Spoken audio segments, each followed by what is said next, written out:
Si por el contrario, solamente se conectan los...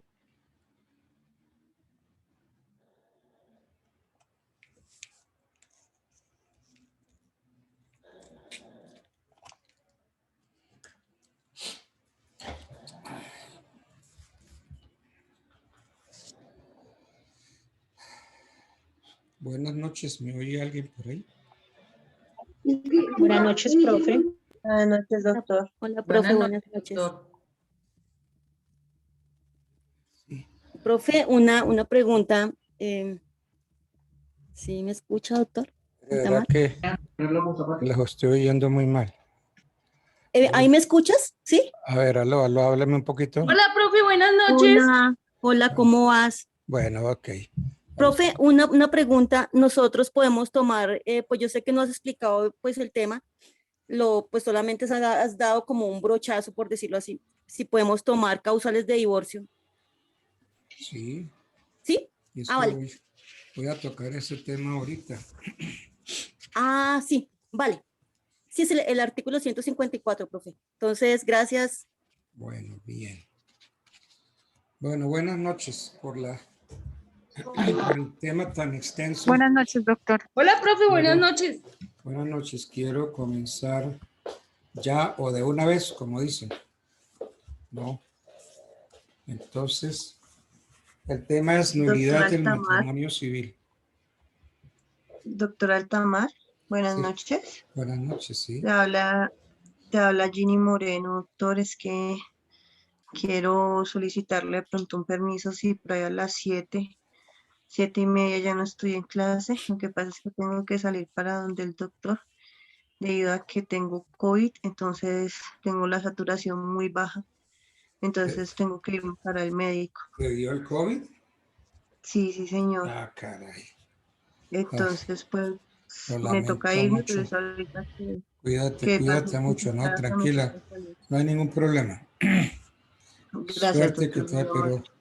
pero no te ha agarrado fuerte, ¿no? Pues la verdad, doctor, me ha afectado un poquito la saturación porque yo sufro de los pulmones. Entonces me ha afectado así como mucho ese aspecto, pero de igual, pues por eso me toca ir hoy al médico. Bueno, en manos de los médicos, en los que en todo caso que te vaya muy bien, te mejores, ¿no? Gracias, doctor. Bueno, hay unos temas en derecho que vale la pena aclarar. Una cosa es la inexistencia, otra cosa es la nulidad.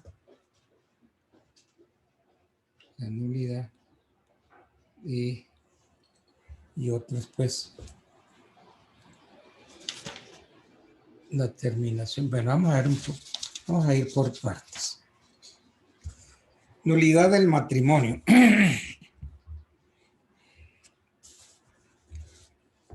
Una cosa es la inexistencia y otra la nulidad del matrimonio. La inexistencia, como su nombre lo dice, es lo que no existe. Lo que no existe es la nada.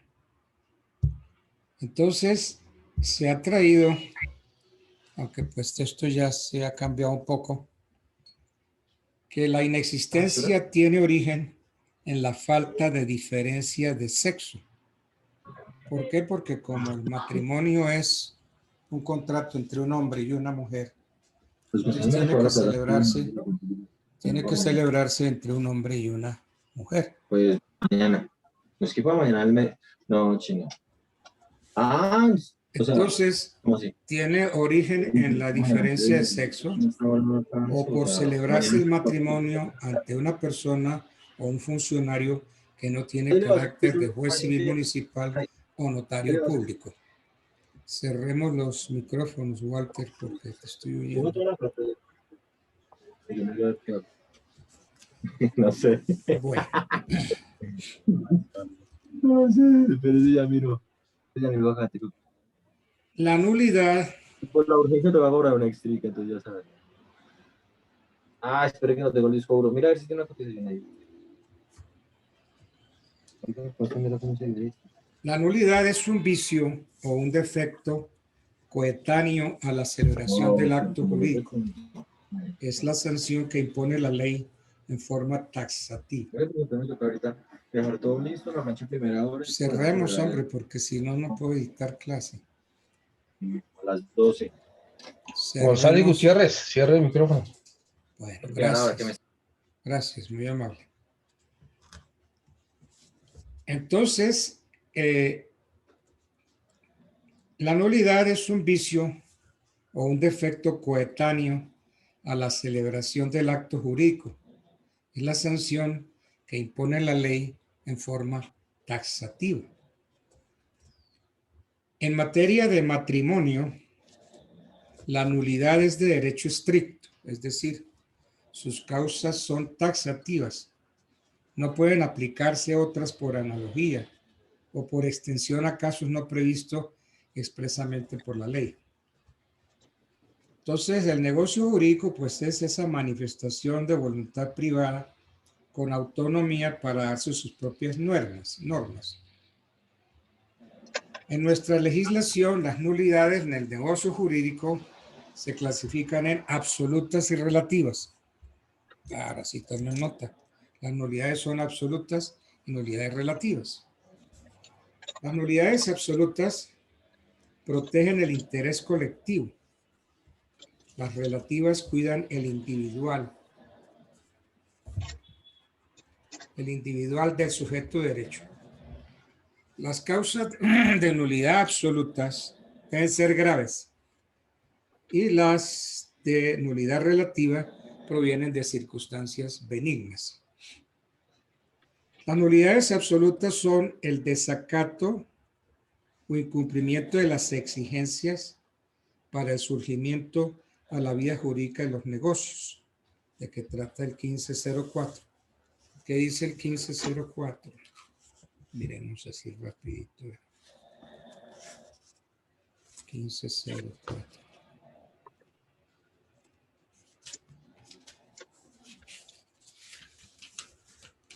El 1504 dice, son absolutamente incapaces los dementes, los impúberes, los sordomudos que no pueden darse a entender por escrito. Sus actos no producen ni aún obligaciones naturales y no admiten caución. Ese artículo fue modificado y habla de los incapaces menores adultos, etc. Entonces, las exigencias absolenitate para el surgimiento a la vida jurídica de los negocios, el 1504. Entonces, los actos celebrados por absolutamente incapaces es un acto nulo, de nulidad absoluta. Miremos el 1740. ¿Qué nos dice el 1740?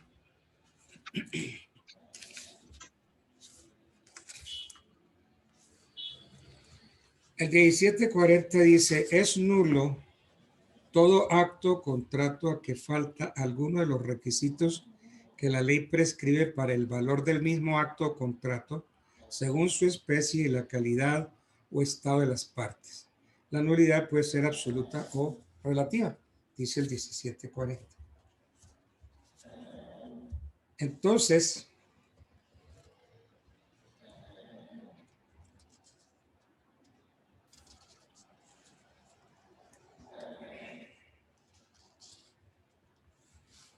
tratándose del negocio jurídico, podemos hablar de nulidades absolutas. Los tratadistas dicen que referente al matrimonio no puede hablarse de nulidades absolutas y relativas. Y entonces, algunos dicen que son nulidades absolutas la existencia de un matrimonio anterior válido, la impubertad, la demencia, la imposibilidad de darse a entender por escrito, el parentesco de consanguinidad y adopción. Y consideran como relativas el adulterio, el conyugicidio y el parentesco de afinidad. Nulidades relativas: el adulterio, el conyugicidio y el parentesco de afinidad. Las nulidades absolutas presentan las siguientes características. Primero, todo interesado puede invocarlas.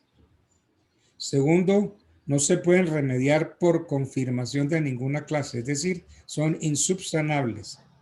Y tercero, la acción es imprescriptible.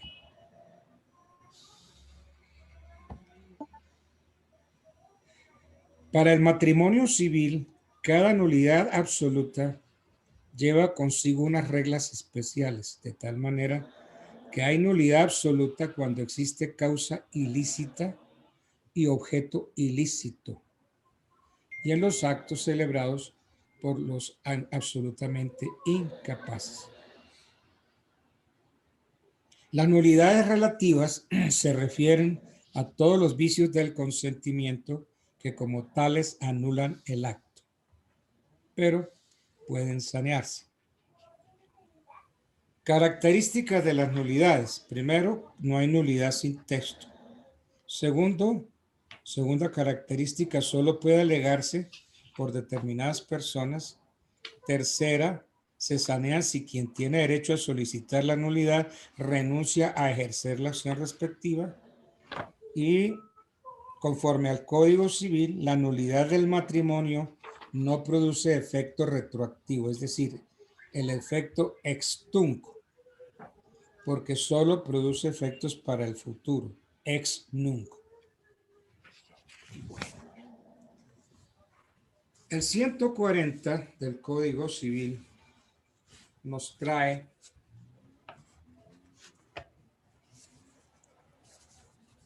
miremos el 140,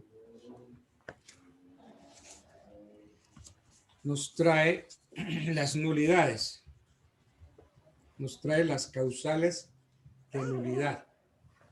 Dice: de la nulidad del matrimonio sus efectos, 140.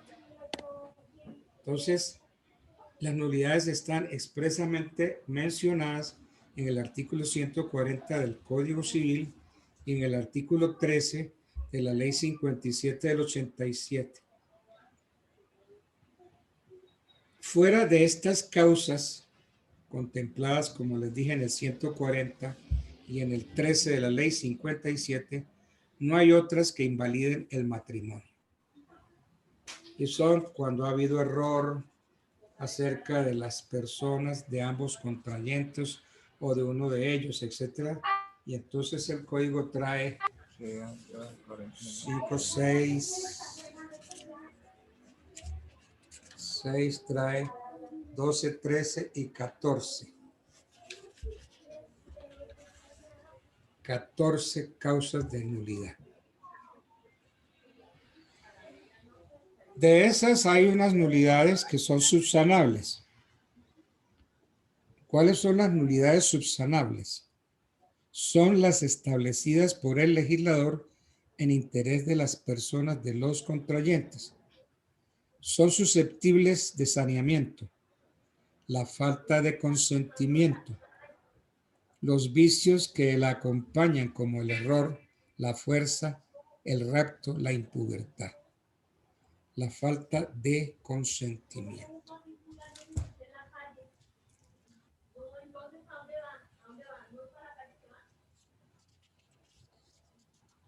Otro vicio, otra nulidad, son los vicios del consentimiento en el matrimonio. Error en el matrimonio, error en la identidad física, error sobre la identidad civil o jurídica, error en las cualidades esenciales. La fuerza, violencia, rapto, Ya toca irle bajando secuestro. a eso. Bueno. Por eso, pero no pueden salir y desacoger la calle. Antonio Cortés, por favor, ¿puede cerrar el micrófono? Entonces, esas son las nulidades subsanables, susceptibles de saneamiento, la falta de consentimiento, los vicios que la acompañan, como el error, la fuerza, el rapto y la impubertad. Son nulidades subsanables. Están en el 140 del Código Civil.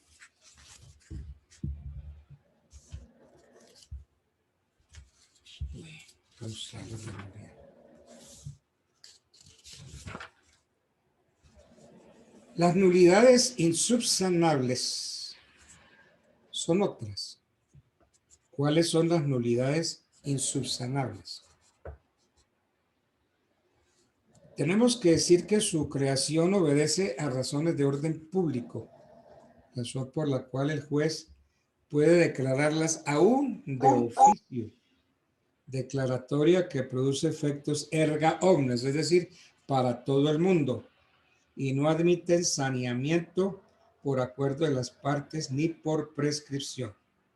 ¿Cuáles son esas nulidades insubsanables? El conyugicidio, el parentesco, la bigamia, el adulterio y la falta de competencia del juez. Nulidades insubsanables. Bueno. Es que como va a haber una plancha sobre estas nulidades, yo las estoy mencionando porque espero que me las expongan. Después yo me voy a referir si son a las nulidades del matrimonio canónico, que ese es otro cuento. Bueno.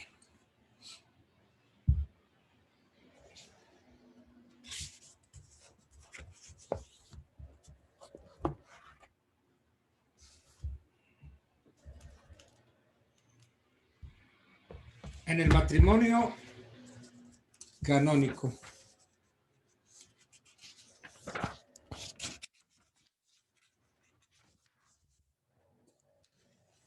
no podemos hablar de divorcio, porque en el matrimonio católico no existe el divorcio.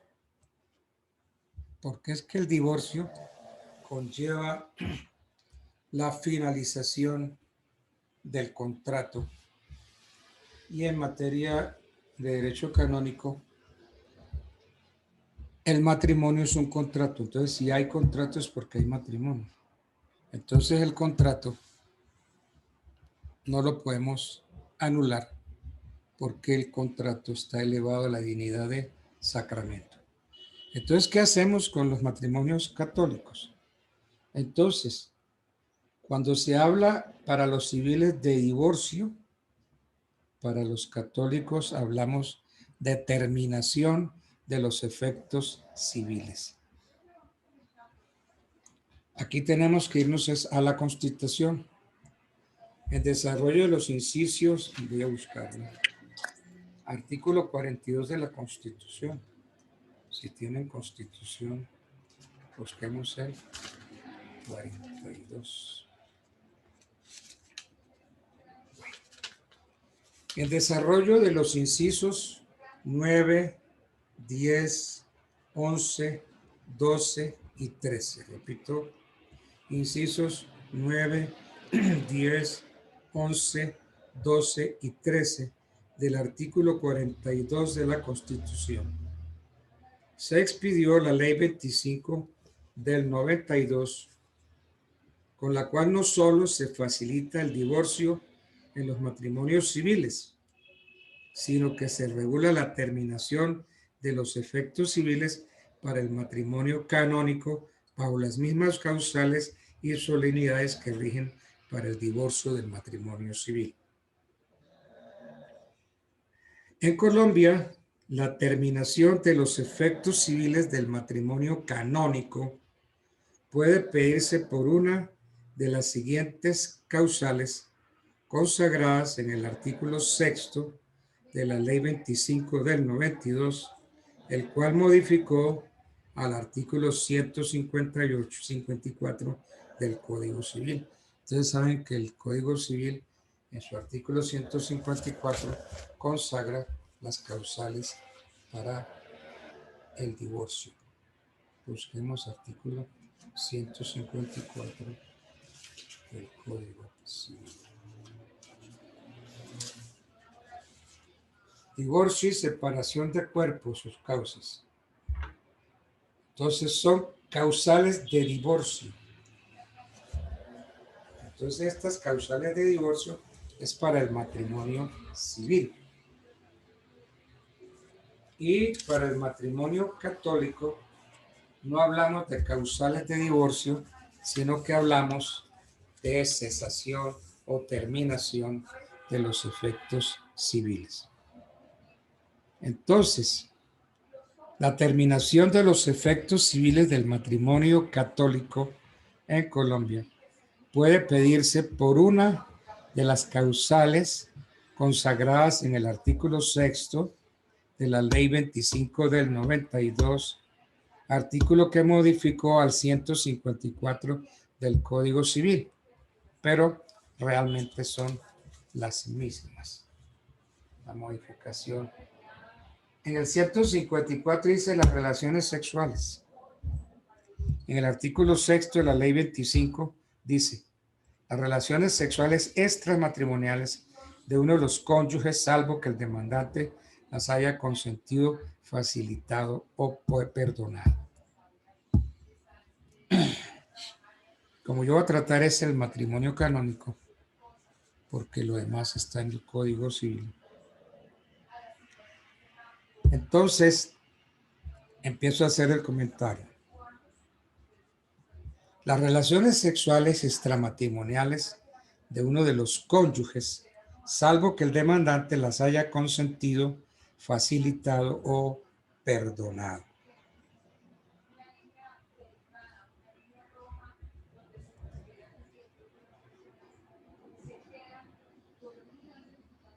Salvo que el demandante las haya consentido, facilitado o perdonado. Esta causal es una de las más difíciles, diría yo, la más difícil de probar y además es dolorosa para las partes, porque en esa causal se involucran aspectos íntimos y desagradables para la pareja. Para que esta causal se constituya, las relaciones sexuales extramatrimoniales, la conducta del cónyuge culpable debe reunir los siguientes requisitos. Primero, que la relación sexual haya sido efectivamente consumada. Las solas demostraciones de afectos o tentativas de adulterio no logran configurar la causal. No es que yo salí con la amiga, estuvimos bailando, estuvimos tomando traguito, ¿sí? Sí hubo demostraciones de afectos, pero no llegamos a nada. Entonces, aquí la relación sexual no fue efectivamente consumada. Porque, repito, las Doctor, solas... Señor, dígame. o sea que frente a eso sería como le dijera, como ese salvavidas que... Sería como ese salvavidas que uno tiene cuando en su defecto llegase a presentar este tipo de situaciones. Sí, uno sale con la amiguita, sale a tomar y ya, pero pues claro. como uno estaba tomando y pues fueron bajo efectos de alcohol, pues digamos que no. En primer lugar, niegue todo, ¿no? Niegue todo. Porque la negación genera la duda. Y la duda se resuelve en favor del culpable, ¿no? Entonces, El infiel, esto que estoy relatando, haciendo ahora, hasta ahora es infidelidad. Entonces el infiel debe tener clara conciencia de estar incumpliendo con su obligación de fidelidad, lo que implica la existencia del elemento intencional en la conducta del infiel.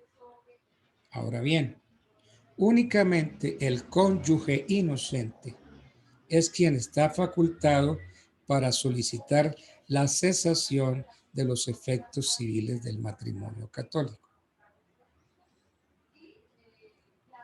Aquí cabe precisar que para que la causal se constituya, no es necesario que la relación extramatrimonial sea heterosexual, de donde las relaciones homosexuales también dan lugar a la causal. Hoy, las relaciones de dos del mismo sexo da también la causal. El grave e injustificado incumplimiento por parte de alguno de los cónyuges de los deberes que la ley les impone como tales y como padres. Los ultrajes, el trato cruel, los maltratamientos de obra. Aquí estamos en este punto de las relaciones sexuales, ¿no? Tiene el matrimonio como pilares la comunidad familiar y el respeto mutuo que los cónyuges deben guardarse entre sí. ¿Qué persigue? Persigue la búsqueda por parte de la pareja de la convivencia pacífica, armoniosa y cordial que permita crear un ambiente adecuado que les permita compartir en condiciones dignas y decorosas los avatares de la vida diaria y que además sea el adecuado para la formación de la prole. En el seno familiar es donde germinan todos los actos de violencia o las más hermosas acciones de paz. La violencia que se engendra en la vida de los niños proviene de la permanente guerrilla que se produce en el hogar. Entonces, es importante precisar que el Estado tiene el deber de salvaguardar la naturaleza, la integridad y los derechos exclusivos de la familia. Aquí me atrevería yo a mirar el artículo 5º, si mal no estoy, de la Constitución Política.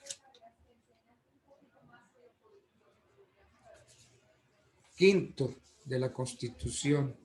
El Estado reconoce sin discriminación alguna la primacía de los derechos inalienables de la persona y ampara a la familia como institución básica de la sociedad. Entonces, las conductas que perturben la paz o pongan en peligro la vida, la integridad psicofísica o la salud de uno de los compañeros no pueden ser consideradas como asuntos simplemente privados. Es por esto que una de las causales de divorcio está constituida por los ultrajes y los malos tratos. Eso lo encontramos en el Código Civil, artículo 154, numeral 13. La prioridad del núcleo familiar, como lo expresa la Constitución Política, hace que el Estado o la potestad civil como autoridad solo penetre hasta la intimidad en situaciones de extrema angustia y de alteración grave de los derechos mutuos de la pareja. El poder del Estado, entonces, se deberá hacer presente para proteger a la familia y restaurar el equilibrio quebrantado, buscando como objetivo fundamental la conservación de la organización familiar.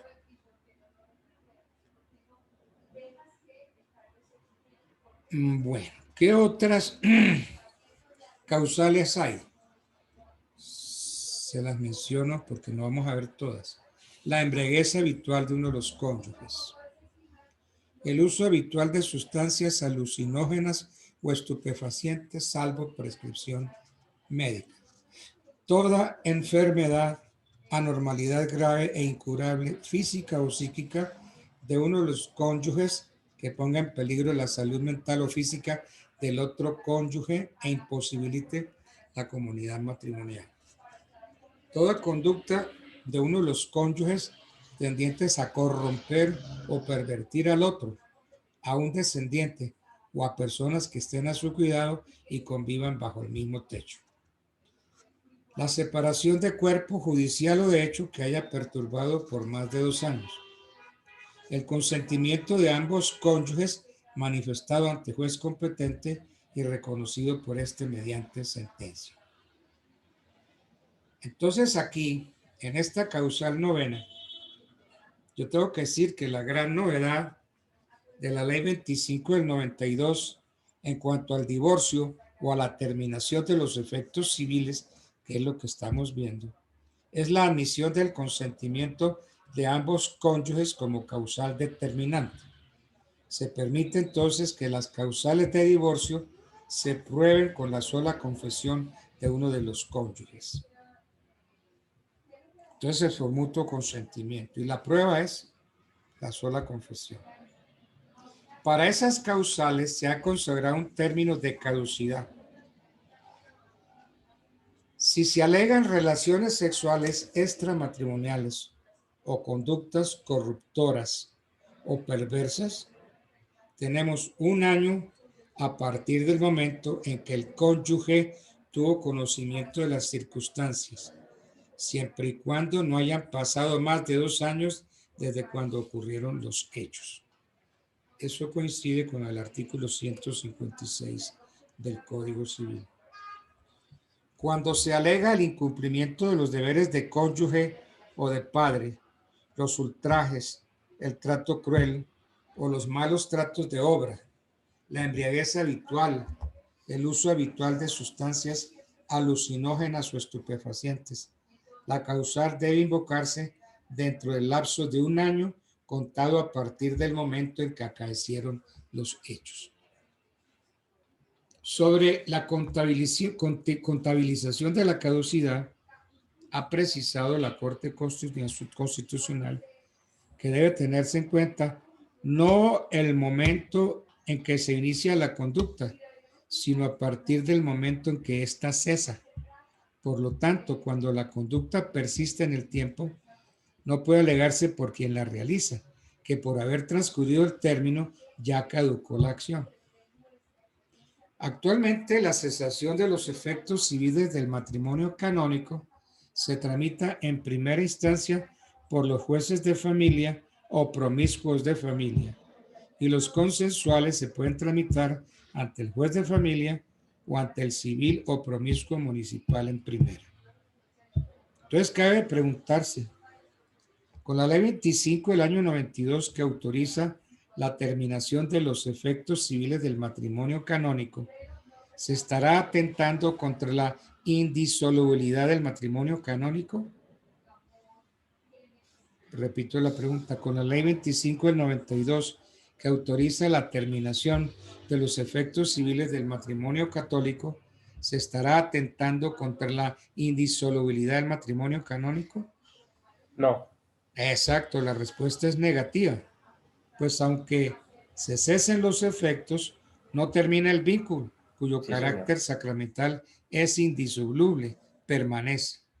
Ante la ley canónica y divina, los cónyuges siguen unidos en el sacramento matrimonial hasta tanto no se haya disuelto el mismo por sentencia de nulidad, dispensa o por causa de muerte. No puede olvidarse que en el matrimonio canónico hay 2 aspectos: el matrimonio como sacramento y el matrimonio como contrato generador de efectos civiles ante el Estado. Es que la Iglesia acepta que el matrimonio es un contrato, pero aclara, un contrato que Jesucristo elevó a la dignidad de sacramento. Entonces, para la Iglesia, el contrato es el mismo sacramento del matrimonio. Es decir, no puede haber contrato si no hay sacramento. Y no puede haber sacramento si no hay contrato.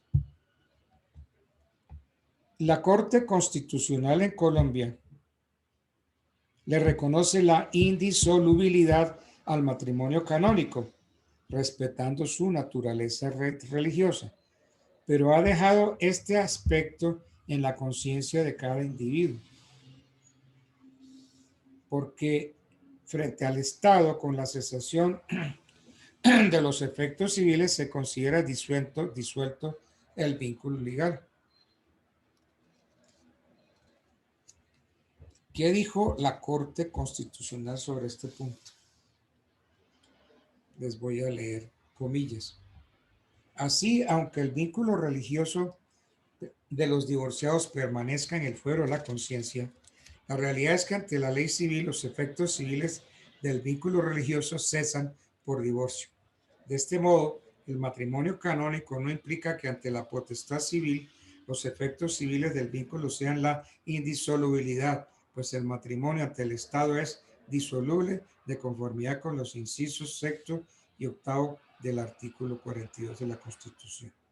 Es cierto que de conformidad con el inciso sexto del artículo 42 de la Constitución, la disolución del vínculo se rige por la ley civil, pero ello no quiere decir que la ley civil disuelva el vínculo sacramental, cuestión que no le está permitida al legislador porque violaría los artículos 18 y 19 de la Constitución, por cuanto supondría la intromisión de la esfera civil en la religiosa.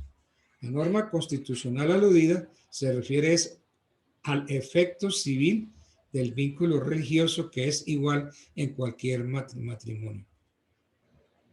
Entonces, ya vimos eso. Hay unas causales que generan nulidades. Hay impedimentos. Como todo, pues hay unos impedimentos. Pero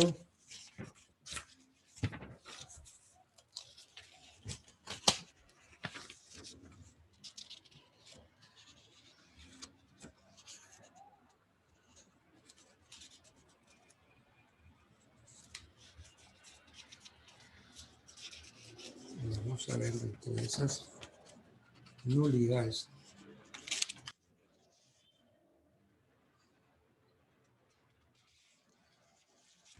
Las nulidades.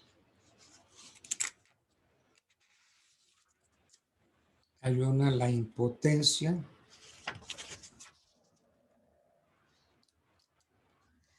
El acto conyugal apto para el matrimonio.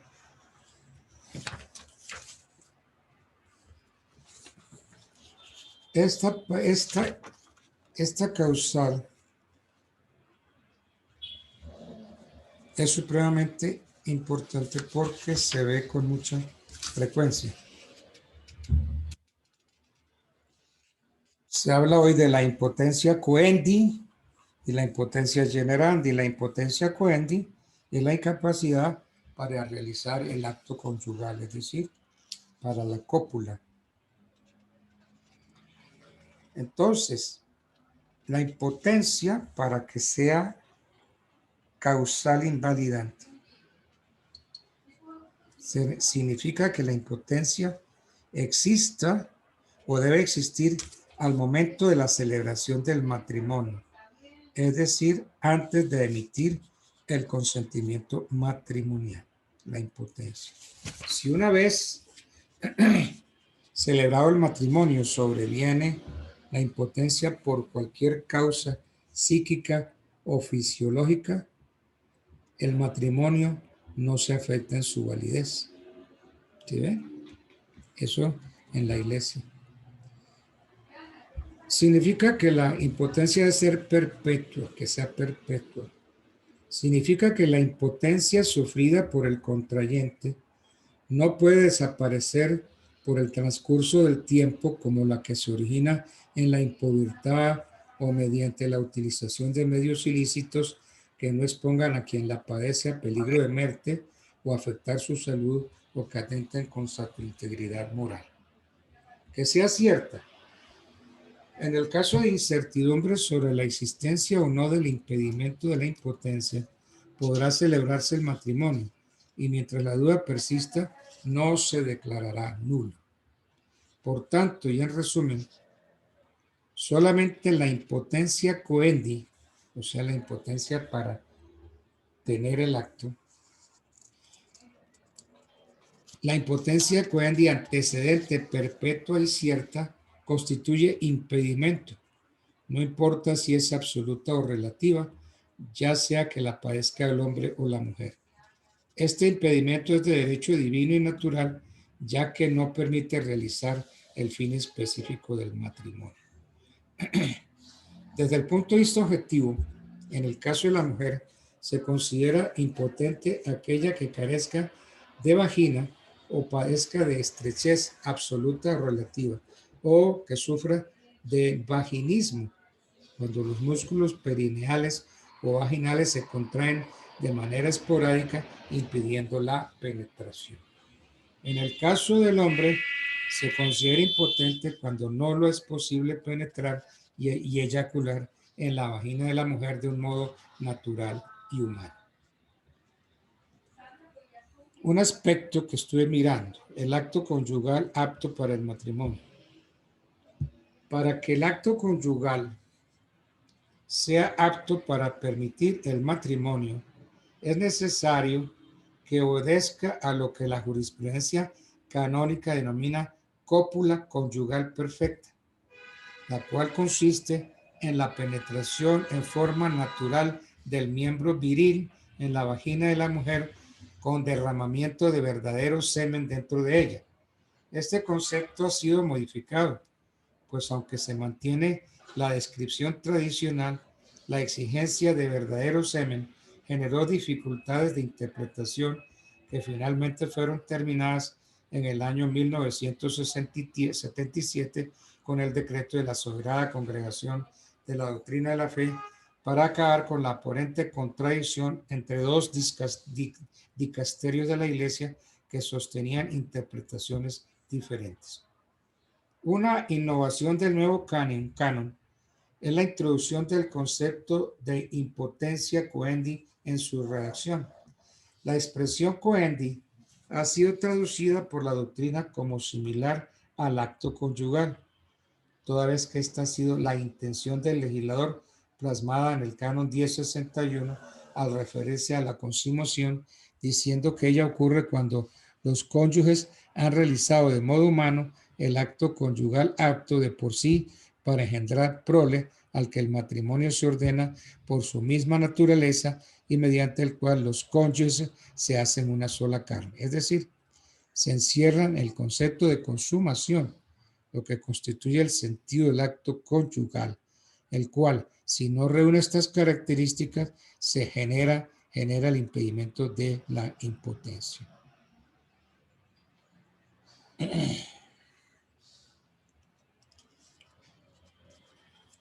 Hay impotencia de que trata el canon 1068, o mejor dicho, declarativa de impedimento dirimente se da cuando falta la facultad de consumar debidamente el matrimonio, se consuma mediante la cópula perfecta, la cual se verifica si el varón puede penetrar con su miembro viril en la vagina de la mujer y allí emitir el semen elaborado en los testículos.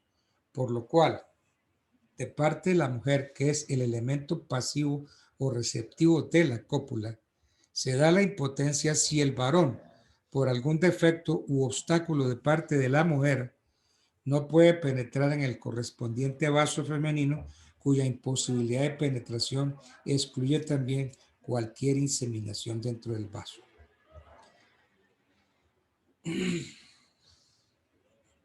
Sobre la penetración para consumar el matrimonio, no se requiere en absoluto que el miembro viril penetre completamente o de manera perfecta en la vagina, de donde se sigue que para constituir la cópula en el hombre es necesaria la penetración en la vagina, no bastando la inseminación en la boca de la vagina efectuada después del mero allegamiento de los órganos.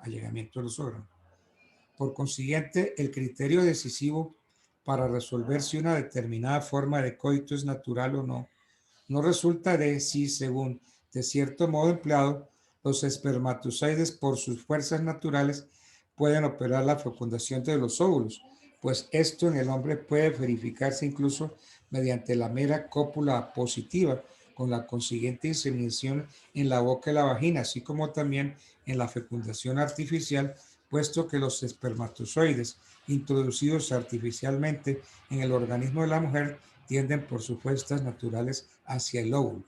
Pero el criterio decisivo en esto se hallará en que sea elegido y observado aquel procedimiento de coito que exige la naturaleza de la especie humana. Elementos del acto conyugal. El acto conyugal, que se llamaba antes cópula perfecta, hoy ya se llama acto conyugal, requiere para su existencia lo siguiente: penetración de modo natural y humano del miembro viril en la vagina de la mujer e inmisión del semen en la vagina de la mujer. La penetración. El primer requisito para el acto conyugal exige a su vez dos elementos a saber: la penetración natural y la realización del acto de modo humano.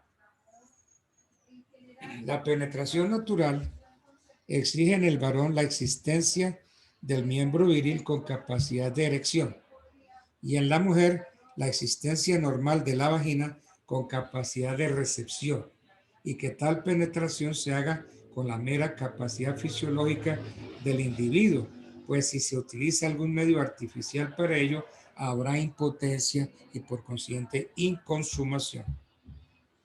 La realización del acto de modo humano significa que el acto conyugal se lleve a cabo en forma libre y consciente, circunstancia que exige que la persona se encuentre en pleno goce de sus facultades mentales, con pleno discernimiento de sus actos y consciente de aquello que se propone.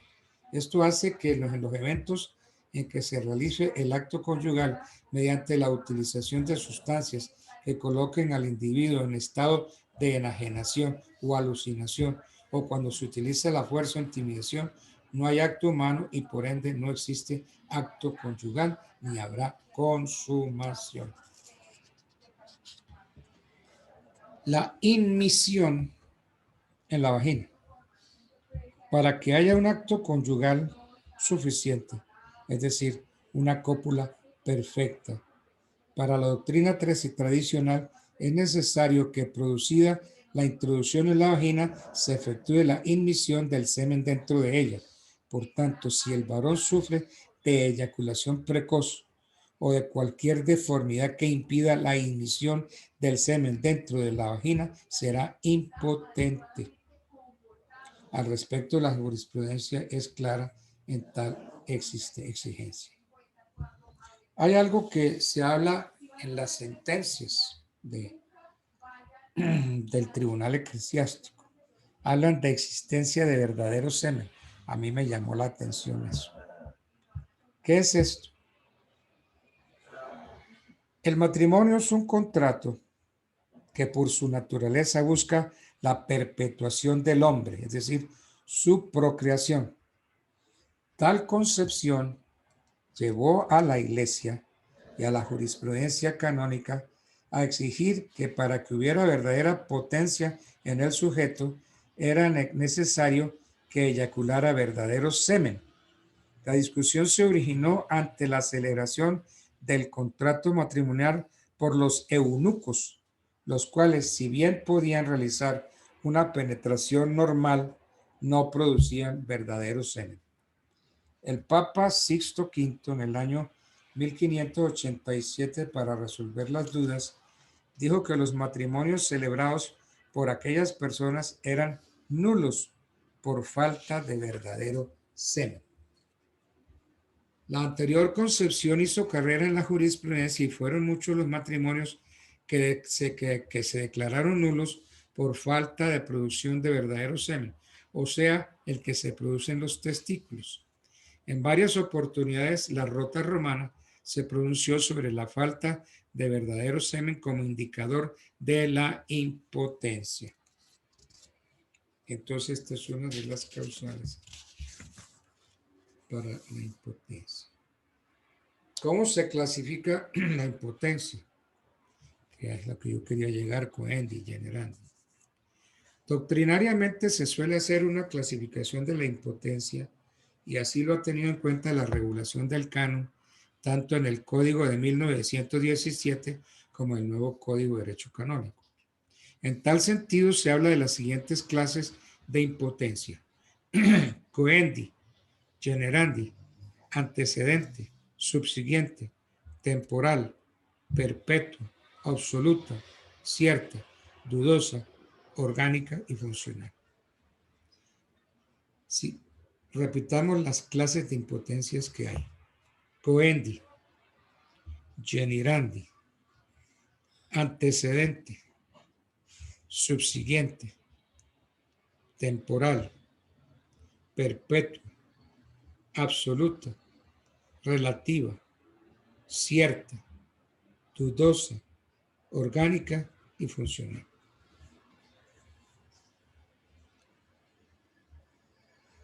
La impotencia coendi, pues la explicamos, ¿no? Que el hombre tenía dificultades por él y por la mujer para tener la cópula.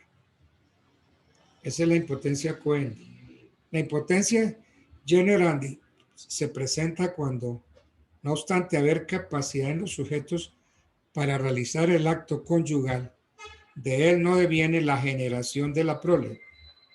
Esta impotencia es la llamada esterilidad. Entonces la impotencia, la esterilidad es la impotencia generandi. La impotencia antecedente y la subsiguiente hacen referencia a su existencia en el contrayente antes o después de la celebración del matrimonio. La impotencia temporal en oposición a la perpetua es la que se termina por el transcurso del tiempo o por la utilización de medios ilícitos e inofensivos en la persona de quien la padece. La impotencia orgánica es la que se origina en un defecto orgánico o fisiológico, como por ejemplo la carencia de miembro viril en el hombre. La impotencia funcional es la que se origina en un defecto psicológico cuando una persona es incapaz de realizar el acto conyugal por asimilar al otro cónyuge con la imagen de su padre o madre o simplemente por repugnancia u odio. Bueno.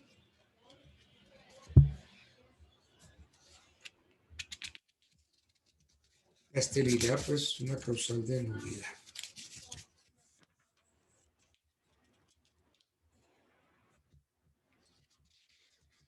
Hay otra que es la disparidad de cultos. El impedimento de disparidad de cultos es de origen eclesiástico, por lo cual puede dispensarse.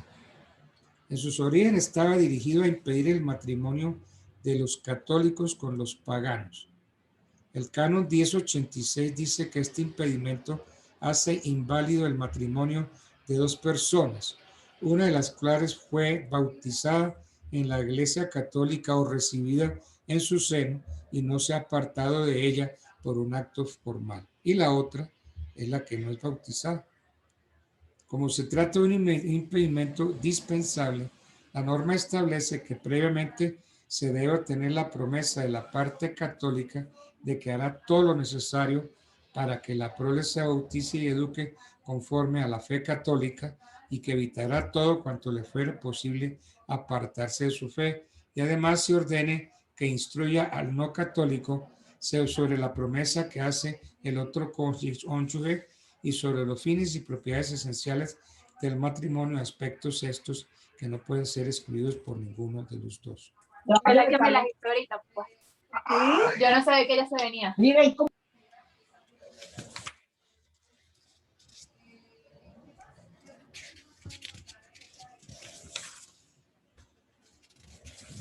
Bien. Hay impedimento de rapto, impedimento de crimen.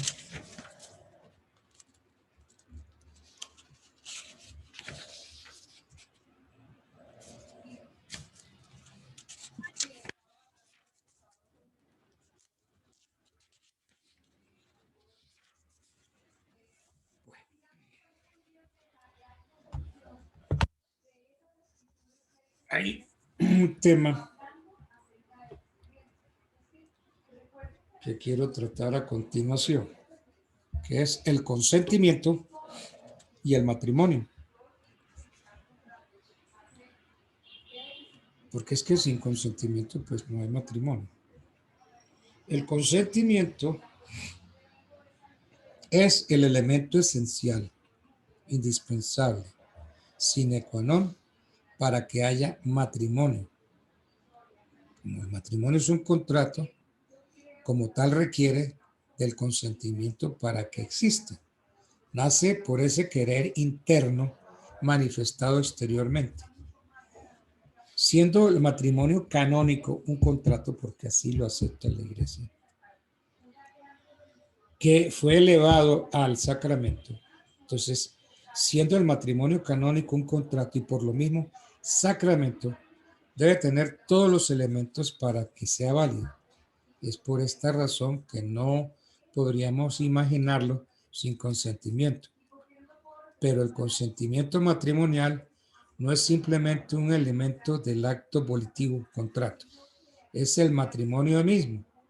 De tal manera que por él, un hombre y una mujer manifiestan ese querer interno de ser marido y mujer, formando una sociedad perpetua en un vínculo de vida y amor, sin que el mismo pueda ser suplido por ninguna potestad humana. Ese carácter esencial y necesario que tiene el consentimiento matrimonial figura en el canon 1081,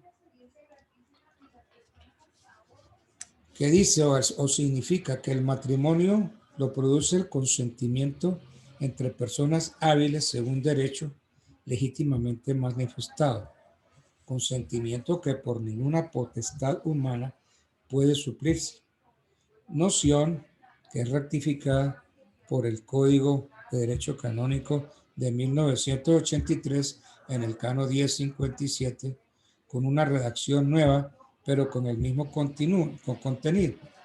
¿Qué dice ese cano? El matrimonio lo produce el consentimiento de las partes legítimamente manifestado entre personas jurídicamente hábiles, consentimiento que ningún humano puede suplir.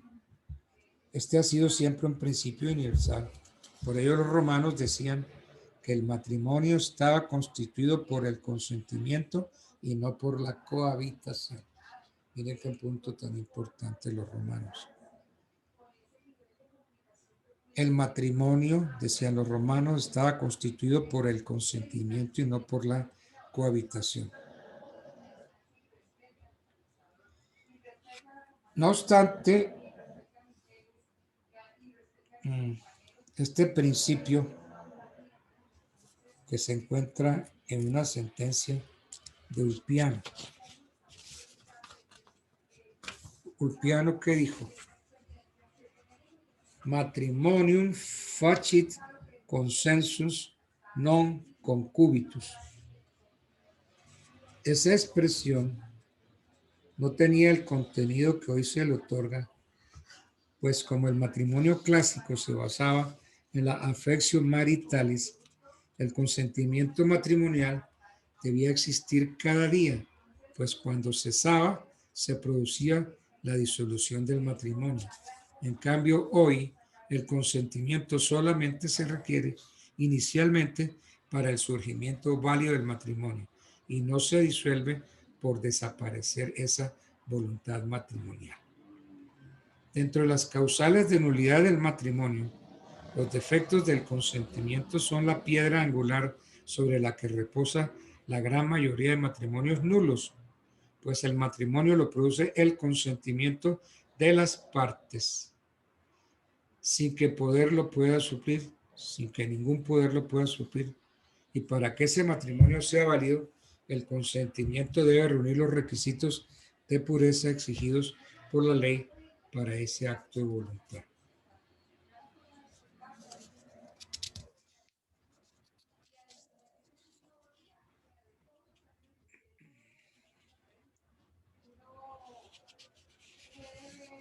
Requisitos del consentimiento que se ha dado por personas hábiles. Debe ser mutuo y no de una sola parte. El consentimiento debe ser libre. Debe ser deliberado. Cuando se dice que es deliberado, quiere decir que sea suficientemente serio y meditado para que así la persona pueda asumir las obligaciones del matrimonio.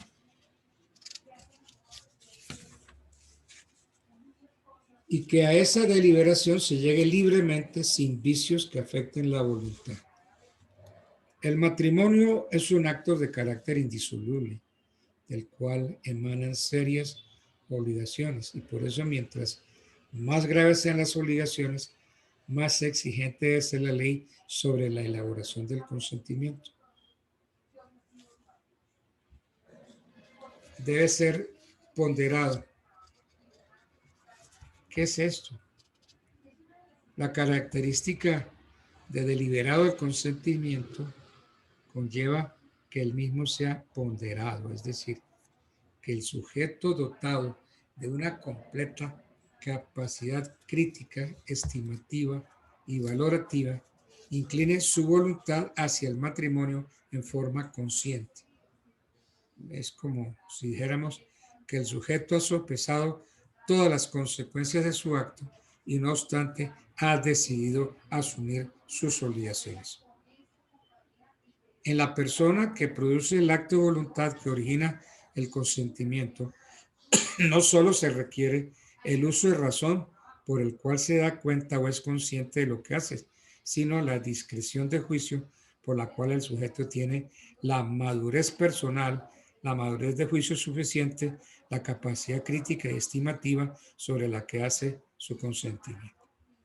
La falta de discreción de juicio entraña, según el ordenamiento canónico, una verdadera incapacidad de la persona para producir un auténtico raciocinio acerca de los derechos y deberes esenciales del matrimonio que mutuamente se han de dar y aceptar los esposos.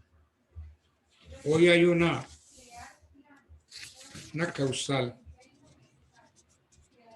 que es la falta de discreción de juicio.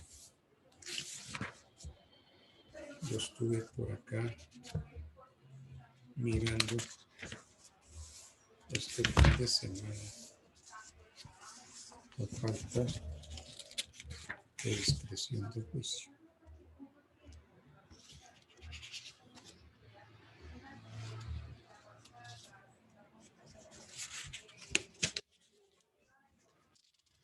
Si encuentro eso que yo estaba.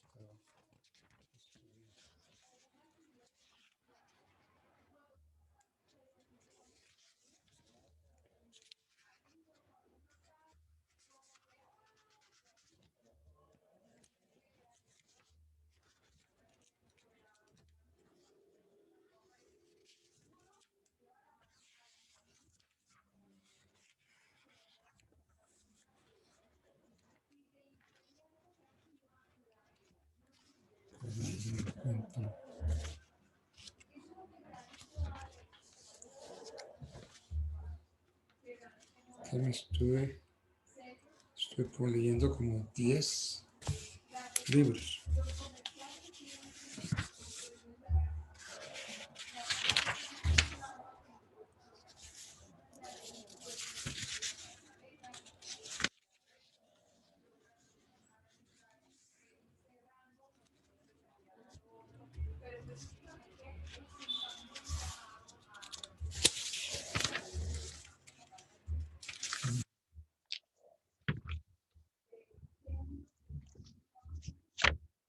Falta de discreción de juicio.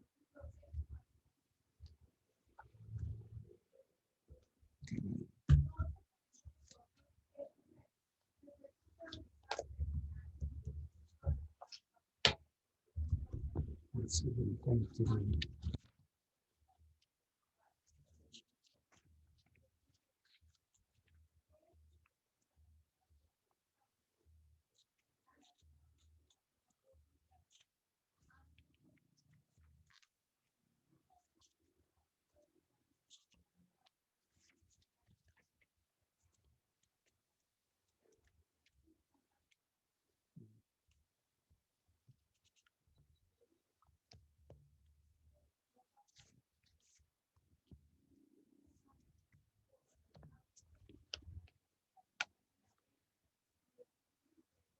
Bueno.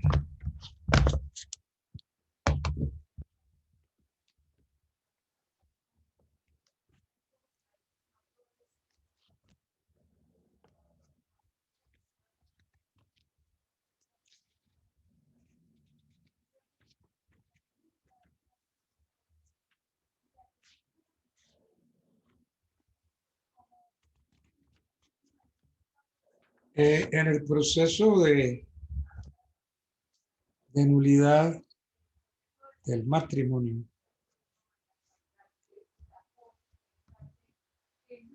tenemos que distinguir si se trata de la nulidad de matrimonio religioso o de matrimonio civil, por cuanto en el primero, el religioso, la competencia la tienen las autoridades religiosas respectivas, mientras que para el segundo es competente el juez de familia. Las nulidades del matrimonio civil es un proceso verbal de mayor o menor cuantía. El juez competente es el juez de familia del domicilio del demandado.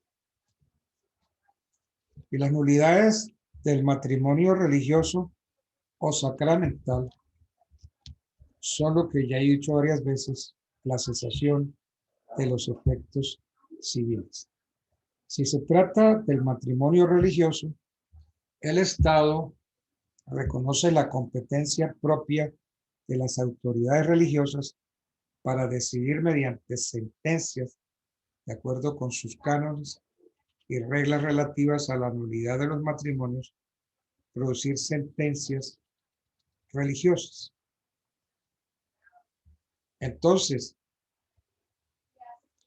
el artículo 4 de la ley 25 del 92 estableció que las providencias de nulidad matrimonial proferidas por las autoridades de la respectiva religión, una vez ejecutoriadas, deberán comunicarse al juez de familia o promiscuo de familia del domicilio de los cónyuges, quien decretará su ejecución en cuanto a los efectos civiles y ordenará la inscripción en el respectivo registro civil. La nulidad entonces del vínculo del matrimonio religioso surte efectos a partir de que quede firme la providencia del juez competente que ordene su ejecución. Esto significa que sin la correspondiente providencia del juez de familia, la proferida por la autoridad religiosa no surte efectos civiles.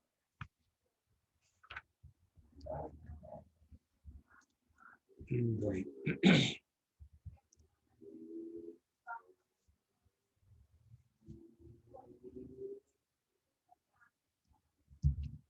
La nulidad puede pedirla cualquiera de los cónyuges o el cónyuge inocente, o puede pedirla también los padres o los guardadores, acompañando las pruebas que pretendan hacer valer. El auto emisorio de la demanda debe notificarse personalmente al demandado y al agente del Ministerio Público para que éste se haga presente en el juicio. Pero hay que aclarar, el Ministerio Público en interés y en defensa de los menores. Solo interviene cuando hay hijos menores, el Ministerio Público. En el matrimonio, en el proceso de nulidad del matrimonio, se pueden tomar unas medidas cautelares. El juez puede decretar 3 clases de medidas cautelares. Con relación a los cónyuges, recibida y admitida la demanda, el juez puede autorizar a los cónyuges a su inmediata separación, siempre que así se solicite en la demanda.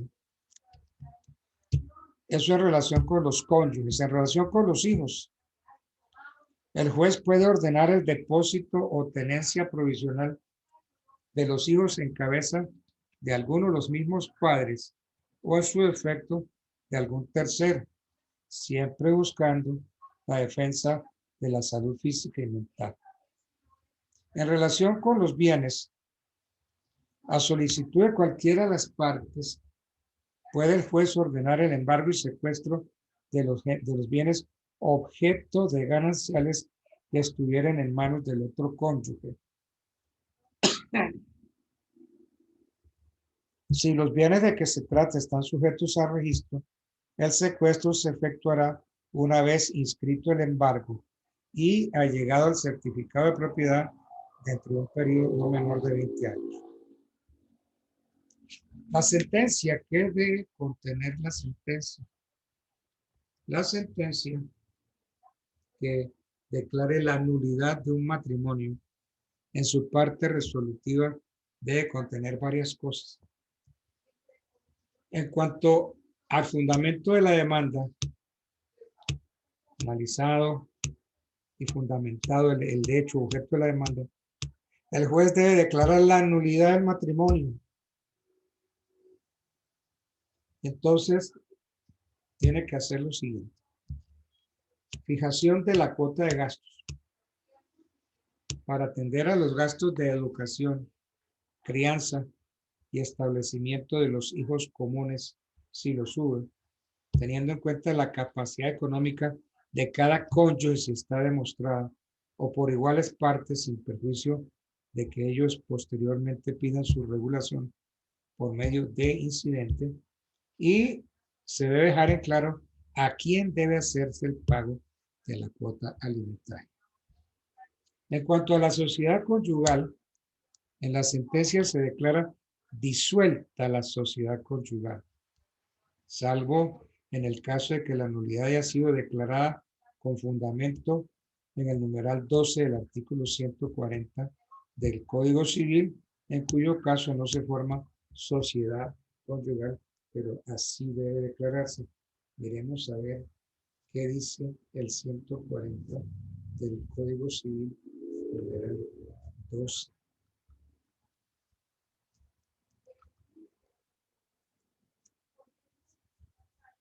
...140 habla de la nulidad del matrimonio y sus efectos. El numeral 12, cuando respecto del hombre o de la mujer o de ambos estuviera subsistente el vínculo de un matrimonio anterior.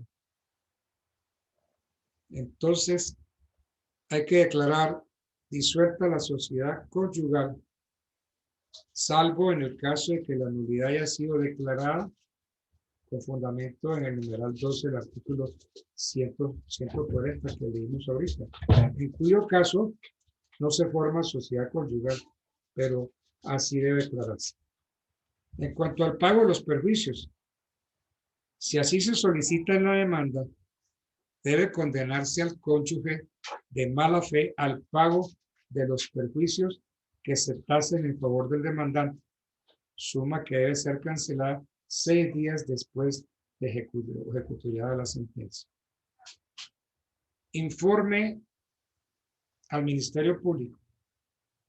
Consiste en expedir copias conducentes del proceso al agente del Ministerio Público para que promueva la investigación de los delitos a que haya lugar por parte de los cónyuges o por terceros al celebrarse el matrimonio que fue declarado nulo. Se condena en costas al demandado y se registra la nulidad del matrimonio. La nulidad debe inscribirse en el registro civil de matrimonio y en el de nacimiento de los cónyuges.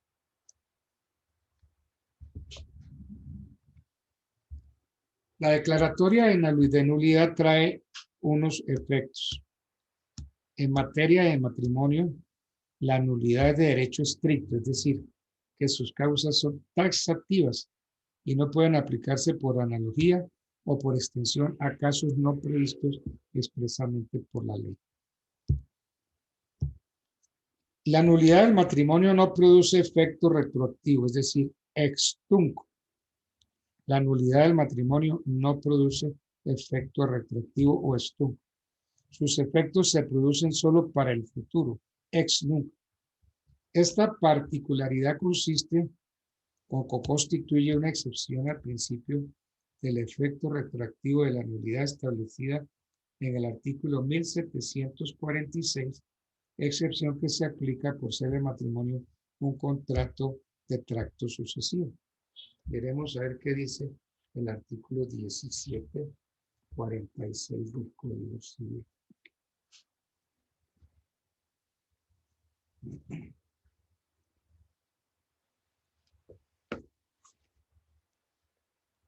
La nulidad pronunciada en sentencia que tiene la fuerza de cosa juzgada da a las partes derecho para ser restituidos al mismo estado en que se hallarían si no hubiese existido el acto o contrato nulo, sin perjuicio de lo prevenido sobre el objeto o causa ilícita.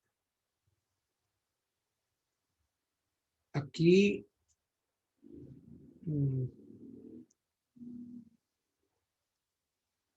me recordó al derecho romano una consecuencia de la nulidad, que es la in integrum restitutio. Es lo que el código en el artículo 1746, numeral segundo, dice: en las restituciones mutuas que hayan de hacerse los contratantes en virtud de este pronunciamiento, será cada cual responsable de la pérdida de las especies o su deterioro, de los intereses y frutos y del abono de las mejoras necesarias, útiles o voluntarias, tomándose en consideración los casos fortuitos y la posesión de buena o mala fe de las partes. Todo ello según las reglas generales y sin perjuicio de los dispuestos en el siguiente artículo. 1747. Si se declara nulo el contrato celebrado con una persona incapaz sin los requisitos que la ley exige, el que contrató con ella no puede pedir restitución o reembolso de lo que gastó o pagó en virtud del contrato, sino en cuanto probare haberse hecho más rica con ello la persona incapaz. Se entenderá haberse hecho esta más rica en cuanto a las cosas pagadas o las adquiridas por medio de ellas hubieran sido necesarias, o en cuanto a las cosas pagadas o las adquiridas por medio de ellas que no le hubieran sido necesarias subsistan y se quisiere retenerlas. La nulidad judicialmente pronunciada da acción reivindicatoria contra terceros poseedores sin perjuicio de las excepciones legales. Entonces, la nulidad pronunciada da derecho a la in integrum restitución, a la restitución in integrum. Entonces, efectos de la declaratoria de nulidad en cuanto a los cónyuges, en cuanto a la sociedad conyugal, que la sociedad conyugal debe disolverse una vez que se declare la nulidad matrimonial. En cuanto a los hijos del matrimonio nulo, los hijos procreados en un matrimonio que se declara nulo siguen siendo extramatrimoniales. Es decir, que la nulidad del matrimonio no afecta a los hijos procreados dentro de él. Entonces, los hijos procreados dentro del matrimonio siguen siendo hijos matrimoniales. Y los hijos procreados fuera del matrimonio se llaman extramatrimoniales. Pero los hijos procreados en un matrimonio que se declara nulo, matrimonio se declaró nulo, o sea, que no hubo matrimonio. Entonces los hijos siguen siendo extramatrimoniales, porque no hubo matrimonio. Pero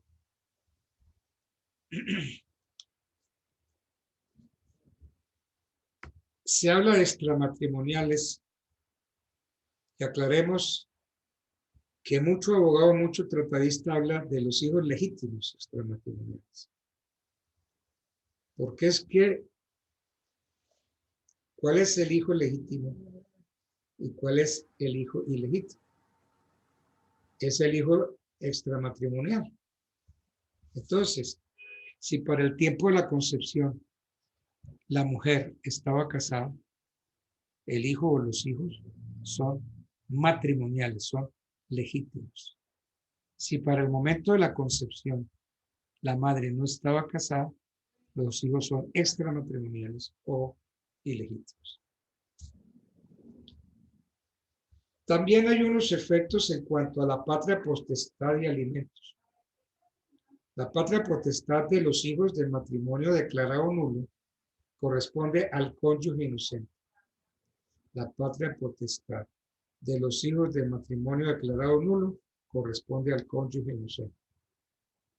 Pero el juez, al tomar la decisión, debe tener en cuenta la salud mental y física del hijo. Si el matrimonio se anuló por culpa de uno de los cónyuges, los gastos de crianza, educación y establecimiento son a cargo de este, si tiene los medios para ello.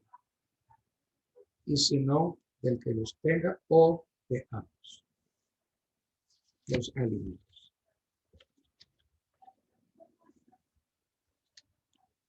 Bueno.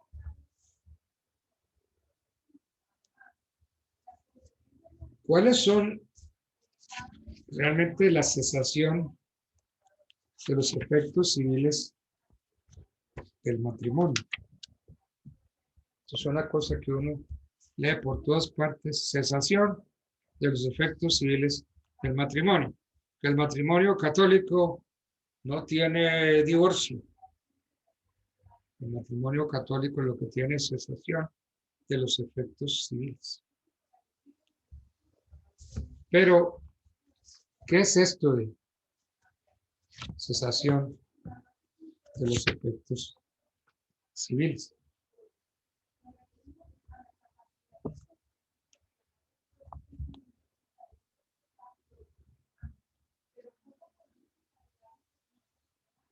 El sistema colombiano presenta particularidades especiales con las leyes primera de 1976 y ley 25 de 1992, al consagrar el divorcio vincular de quienes se encuentran casados por lo civil. El casado por lo civil sí queda divorciado, se le acaba el vínculo. Mientras que el casado por lo religioso no queda divorciado. Entonces, para el casado católicamente no hay divorcio. Lo que hay es cesación de los efectos civiles del matrimonio. Resulta que para la campaña presidencial de López Miquelsen, él empezó a animar a las mujeres que votaran por él, que él lograría sacar leyes para el divorcio de los matrimonios católicos de mujeres. Entonces las mujeres votaron por él. Y cuando votaron por él y empezaron a exigirle el divorcio para los matrimonios católicos, la iglesia se opuso y le dijo: señor presidente, usted no puede, en razón a que tenemos un concordato firmado. Y el concordato aclara que las causas matrimoniales las tiene la autoridad eclesiástica y las causas de los matrimonios civiles, las autoridades civiles. Entonces, para los matrimonios civiles hay divorcio y divorcio vincular. Entonces, la ley primera del 76 y 25 del 92 consagraron el divorcio vincular para quienes se encuentren casados por lo civil y la cesación de los efectos civiles para los casados por lo religioso. Entonces, tanto la disolución del vínculo matrimonial civil como la cesación de los efectos civiles, la simple separación de cuerpos se impetrarán por causas taxativamente establecidas en la ley. El artículo 42 de la Constitución reconoció validez o efectos civiles a los matrimonios celebrados por cualquier religión de conformidad con el artículo 1 de la ley 25 del 92. y asimismo la cesación de efectos civiles de dichas uniones conforme a la ley civil. Entonces miremos a ver, artículo 42.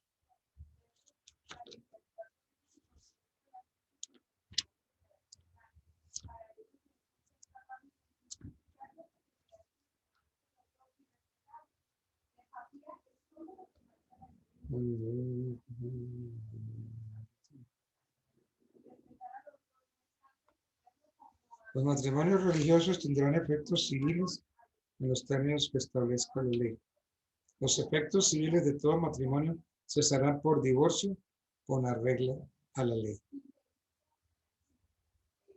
También tendrán efectos civiles las sentencias de nulidad de los matrimonios religiosos dictadas por las autoridades de la respectiva religión. Entonces, para los matrimonios católicos existe la cesación de los efectos civiles.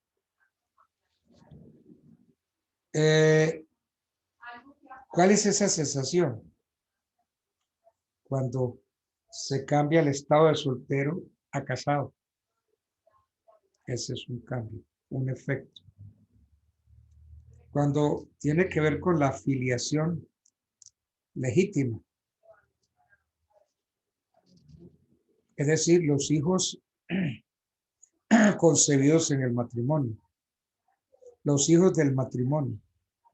O los que se legitiman en el matrimonio. Y otro efecto civil es la sociedad conyugal. Entonces, la validez de todos los matrimonios religiosos, lo mismo que el establecimiento del divorcio para toda clase de matrimonios o cesación de efectos civiles en los religiosos, son mandamientos constitucionales imperativos, por lo que no fue necesario reiterarlos a través de la Ley 25, sino simplemente desarrollarlos. En otras palabras, la ley no instauró en Colombia la igualdad de todas las formas del matrimonio, ni el divorcio vincular, por la sencilla razón de que uno y otro ya estaban consagrados en la Constitución del 91, artículo 42.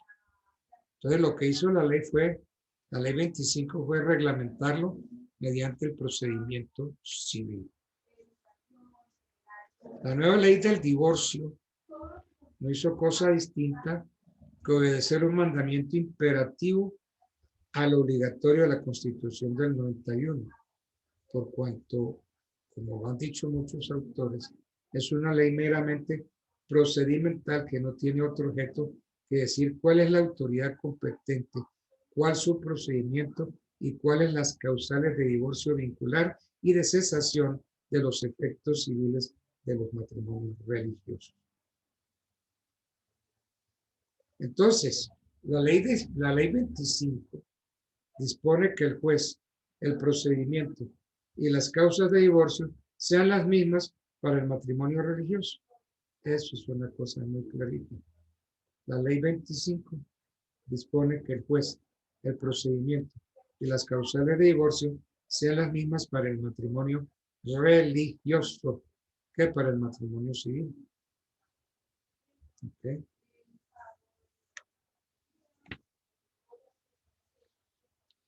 La ley 25 del año 92, ¿no? Porque acuérdense que la ley primera del 76 y la ley 25 del 92 trataron y consagraron el divorcio vincular de los que se encuentren casados por lo civil y la cesación de los efectos civiles para los casados por lo católico.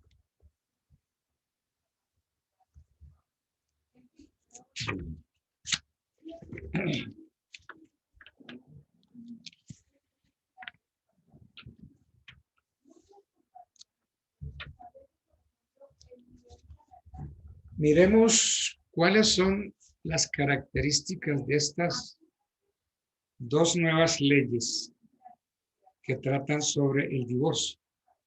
La ley primera del 76 y la ley 25 del 92.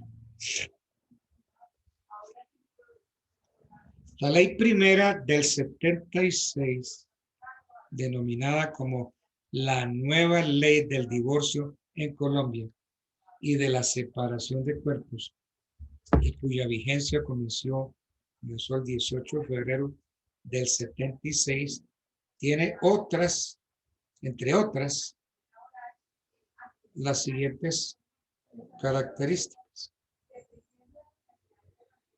Rompe una sólida tradición favorable a la indisolubilidad del matrimonio, lo cual justifica ampliamente pues, la tesis de la indisolubilidad matrimonial trajo como consecuencia natural el excesivo aumento de los casos de uniones maritales de hecho en el país.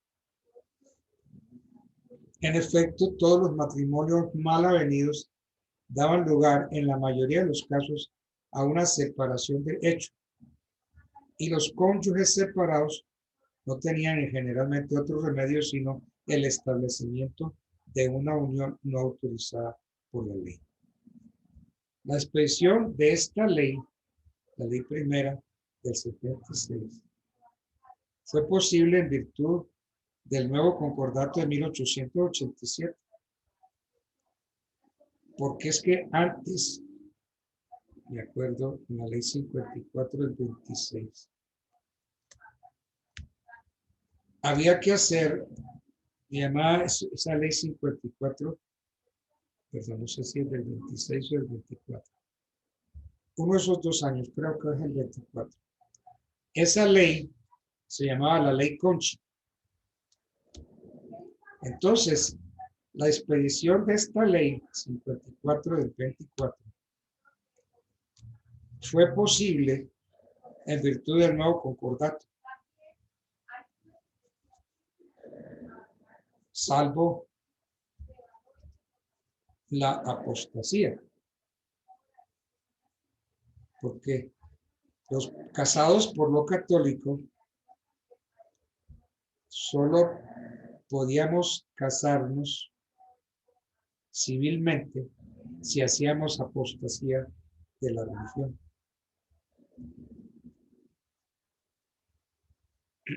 Entonces, esa fue la ley primera del 76.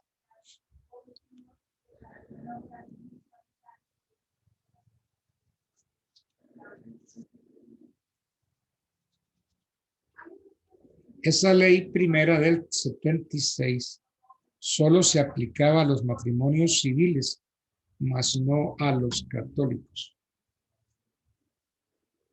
Entonces, el divorcio no disuelve el vínculo, pero suspende la vida en común de los casados. Entonces, ¿qué es lo que había ahí? Una simple separación de cuerpos. Después viene la ley 25 del 92. Y entre las características más sobresalientes de esta ley, tenemos que unifica en una sola jurisdicción el divorcio en Colombia. Quienes por sentencia ejecutoria de separación de cuerpo lleven más de 2 años, entonces pueden hacerlo mediante una solicitud o mediante escritura pública ante notario. Entonces, podían divorciarse.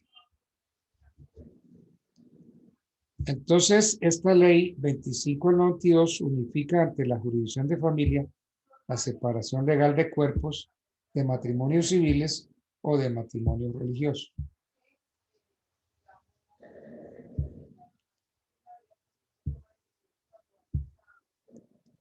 Sí, de acuerdo con la ley primera del 76 y el concordato vigente de esa época, solo se reconocían como válidos los matrimonios civiles.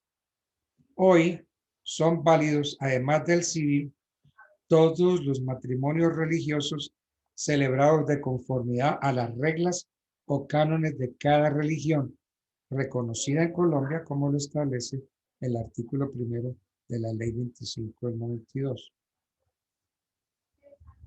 Entonces, estas 2 leyes y especialmente la 25 del 92 ha dejado en claro que el divorcio vincular es únicamente para quienes hayan celebrado matrimonio civil. De donde, si el matrimonio es religioso, sacramental o católico, o sujeto a disposiciones similares y reconocido en Colombia, de acuerdo con la ley primera que hemos comentado, solo disuelve los efectos civiles de dichos matrimonios de conformidad al artículo 152 del Código. En la nueva redacción que le dio el artículo 5 de la ley 25 del 92, las personas así divorciadas se pueden volver a casar por lo civil, mas no por lo católico. Entonces, el divorcio para los casados civilmente, se divorcian y pueden volver a casarse civilmente o pueden casarse católicamente. Pero los casados católicamente no pueden casarse nuevamente por lo católico. Podrían casarse por lo civil, mas no podrían casarse por lo católico. ¿Por qué? Porque el matrimonio está vigente, el matrimonio católico.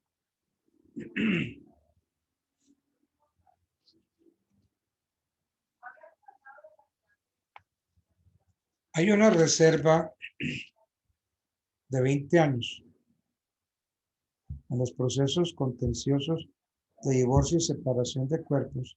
Hay una reserva de 20 años a partir de la terminación del proceso. En consecuencia, solo podrán ser consultados por las partes, sus apoderados, el Ministerio Público y el Defensor de Familia.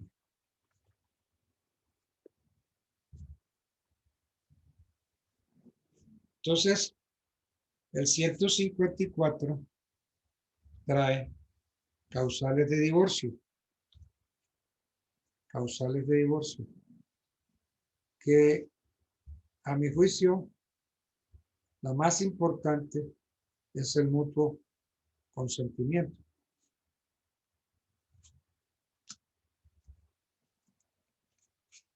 El mutuo consentimiento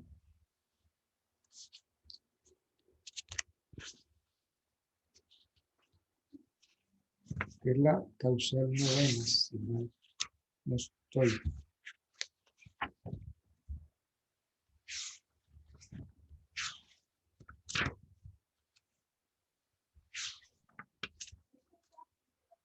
Si el consentimiento de ambos cónyuges manifestado ante juez competente y reconocido por este mediante sentencia. Esta es de todas la mayor importancia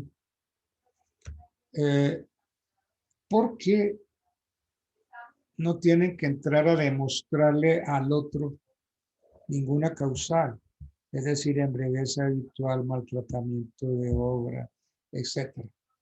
O simplemente se ponen de acuerdo, hay un consentimiento mutuo y lo manifiestan ante el juez competente y esa causal que pues, encuentra consagrada en casi todas las legislaciones, la tenemos nosotros y ha traído paz y tranquilidad a los matrimonios que quieren separarse, matrimonios que quieren anularlo, pero que no tienen cómo probarle al otro o no quieren probarle al otro. Porque probar al otro, por ejemplo, el adulterio, entonces quedaría eso y los hijos pueden darse cuenta de que el matrimonio de papá y mamá se dañó por el adulterio de mi mamá. Eso sería terrible. Entonces el mutuo consentimiento lo manifiesta al juez o al notario. Queremos divorciarnos por mutuo consentimiento. Bueno. Falta un cuarto. Tenemos el examen para el 15, entonces mañana ustedes me dirán si ya formaron los grupos y cómo están integrados esos grupos. Porque entonces yo comienzo el 15 a hacer el examen y entonces pasarán los que estén anotados de primero, de segundo los de segundo, de tercero los de tercero. Y van a hacer exposición del tema que previamente hayan escogido. Y repito, ese día solamente estarán presentes los 10 del primer grupo. Calificados esos 10, pasarán los otros 10 del segundo grupo y así sucesivamente. Entonces, eso es lo que va a pasar pasado mañana. Porque hoy es 13, mañana es 14 y 15 es el día del primer examen. Porque no va a haber sino 2 evaluaciones. Se suman las 2 evaluaciones, se divide por 2 y esa será la nota definitiva. Yo no soy amigo de hacer 13, 14, 15 evaluaciones. ¿Para qué? 2 evaluaciones. Bueno, muchachos, entonces es un placer saludarlos y quedamos para ver mañana caracteres de la acción de divorcio. Bueno, pues feliz noche a todos. Gracias, doctor. Buenas noches. Buenas noches. Gracias, doctor Altamar. Bueno, para todos. Buenas noches.